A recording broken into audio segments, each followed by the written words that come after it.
नमस्कार साथियों, आज एक नए टॉपिक के साथ आपका फिर से स्वागत है। संसद से संबंधित जो भी यूपीएससी, एसएससी, अधीनस्थ बोर्ड, आरपीएससी, इनके अंदर क्वेश्चन आए हुए हैं, उनके ऊपर बात करेंगे। तो चलो शुरू करते हैं अपना। फर्स्ट क्वेश्चन है, धन विधेयक से संबंधित कौन सा अनुच्छेद है? पहला तो ये पूछा है कौन सा अनुच्छेद है और इसे कहाँ पेश किया जाता है। दो क्वेश्चन हो गए, अनुच्छेद और किस जगह पेश किया जाता है। तो धन विधेयक एक ऐसा विधेयक है जो सबसे पहले लोकसभा में पेश किया जाता है। बाकी कोई भी विधेयक हो वो इन दोनों में से किसी में भी पेश कर सकते हैं। तो इसका आपका आंसर रहेगा अनुच्छेद 110, लोकसभा। सेकंड क्वेश्चन की बात करें, भारत की संघीय व्यवस्थापिका को किस नाम से जाना जाता है? तो ये सांसद नहीं है, ये संसद है। तो संसद के नाम से जाना जाता है, यानी संसद को अन्य नाम से क्या बोलते हैं? संघीय व्यवस्थापिका।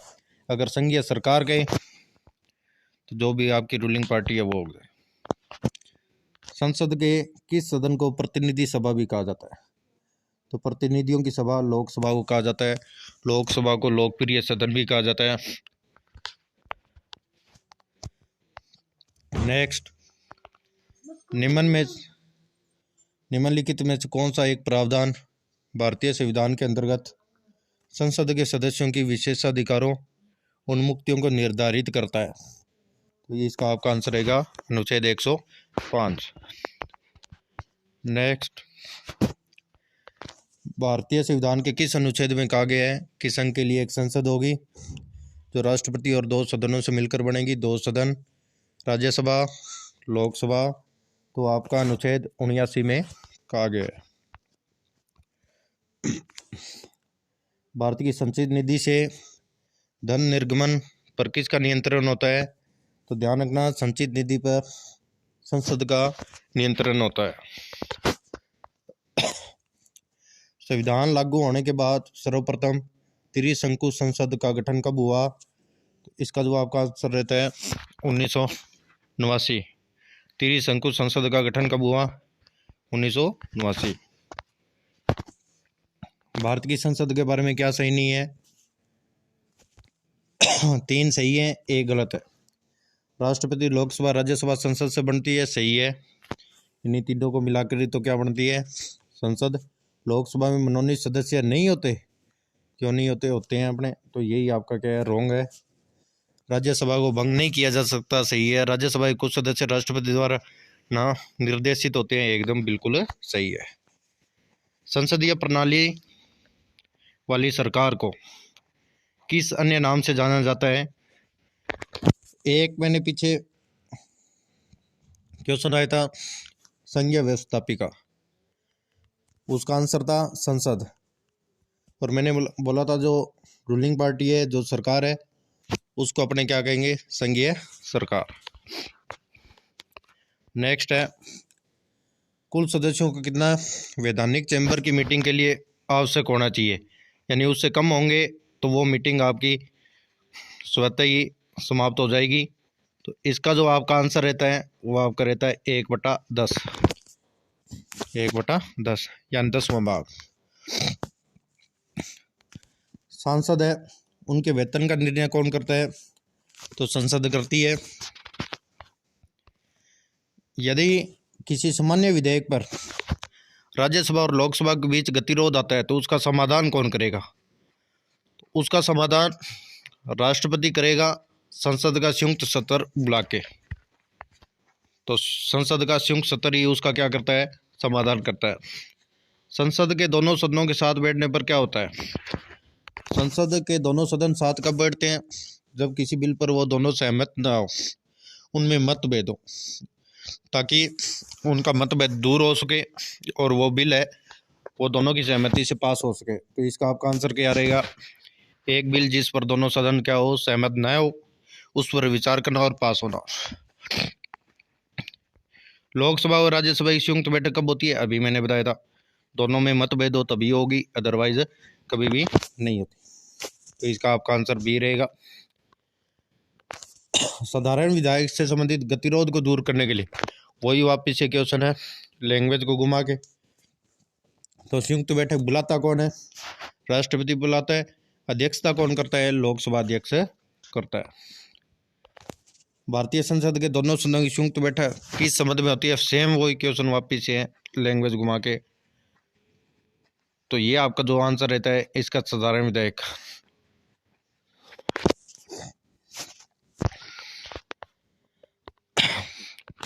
संसद के दोनों सदनों का संयुक्त अधिवेशन किसके लिए आयोजित होता है? अभी वही क्वेश्चन है वापिस है, मतभेदों तभी होता है। संसद के दो सत्रों के बीच अधिकतम कितना अंतराल हो सकता है? अधिकतम 6 महीने हो सकता है। साल में 2 बार बैठक होना जरूरी है। निम्न विधेयकों में से किसका एक भारतीय संसद के दोनों सदनों द्वारा अलग अलग विशेष बहुमत से पारित होना आवश्यक है? दोनों बहुमत से पारित होना आवश्यक है, वो आपका होता है संविधान संशोधन विधेयक। एक वर्ष में कम से कम कितनी बार संसद की बैठक होना आवश्यक है? 2 बार, 6 महीने से ज़्यादा अंतराल ना हो उनके बीच। कौन संसद का अनन्य भाग नहीं है? राष्ट्रपति होता है, लोकसभा राज्यसभा तीनों से मिलकर बनता है, उपराष्ट्रपति का इसमें भाग नहीं होता।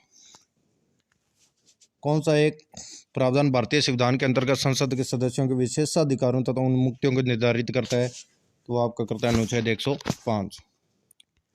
भारत की संसद में कौन शामिल होता है? राज्यसभा, लोकसभा, राष्ट्रपति, ये तीनों ही शामिल होते हैं। इसका आंसर रहेगा डी। संसद की सदस्यता तब समाप्त समझी जाएगी कब? जब वो 60 दिन तक अनुपस्थित रहे, संसद में ना आए, बिना किसी जानकारी के, तब उसकी सदस्यता स्वतः ही क्या हो जाती है? समाप्त हो जाती है। कौन सी एक प्रथा है जो संसदीय प्रणाली को भारत की देन है?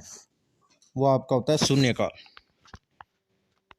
भारत की संसद के दोनों सदनों की संयुक्त बैठक किसके लिए आयोजित की जाती है? वही है वापिस से उनमें मतभेद हो तब, तो उस विधेयक पर विचार करने तथा उसे पारित करने के लिए जिस पर दोनों में क्या हो? मतभेद हो। भारतीय संसद के कितने अंग हैं? अंग तो 3 है, अगर सदन पूछे तो वो 2 हैं। किसी संसद सदस्य की अयोग्यता के संदर्भ में निर्णय कौन लेता है? राष्ट्रपति लेता है। संसद के किन सदस्यों को गैर सरकारी सदस्य कहा जाता है? तो मंत्री के अलावा जितने भी अन्य प्रत्येक सांसद होते हैं उनको गैर सरकारी कहा जाता है। संसद के दोनों सदनों का सत्रावसर कौन कराता है? राष्ट्रपति कराता है, क्योंकि यही बुलाता है। भारत की संसद का उद्घाटन कब हुआ था? तो ये आपका 1927 में हुआ था। अस्थायी संसद भारत में कब अस्तित्व में रही? तो ये 17 अप्रैल 1952 को अस्थायी संसद भारत में अस्तित्व में रही। संसद की कार्रवाई सूची में प्रथम विषय क्या होता है? यानी प्रश्नकाल से संसद की कार्रवाई शुरू होती है। संसद के संयुक्त बैठक को कौन संबोधित करता है? राष्ट्रपति करता है। अध्यक्षता कौन करता है? लोकसभा अध्यक्ष करता है। संसद के दोनों सदनों के संयुक्त अधिवेशन की अध्यक्षता कौन करता है?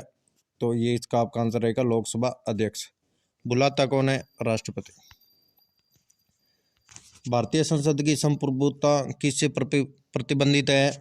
तो ये न्यायिक समीक्षा से प्रतिबंधित है। संसद को भंग करने के लिए कौन सक्षम है? राष्ट्रपति ही सक्षम है, उसके अलावा किसी के पास पावर नहीं होती। निम्न संसद का निम्न और उच्च सदन कौन सा होता है? निम्न सदन आपका लोकसभा होता है और उच्च आपका क्या होता है? राज्यसभा होता है।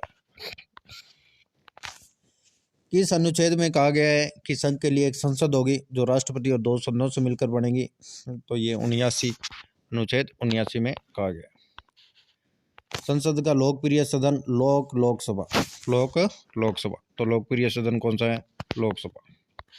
संसद के कितने स्तर होते हैं? संसद के 3 स्तर होते हैं, बजट, मानसून, शीतकाल और उपरोक्त सभी। बजट स्तर आपका फरवरी से मई तक का रहता है, यानी फरवरी से मई तक का टाइम पीरियड डिसाइडेड है।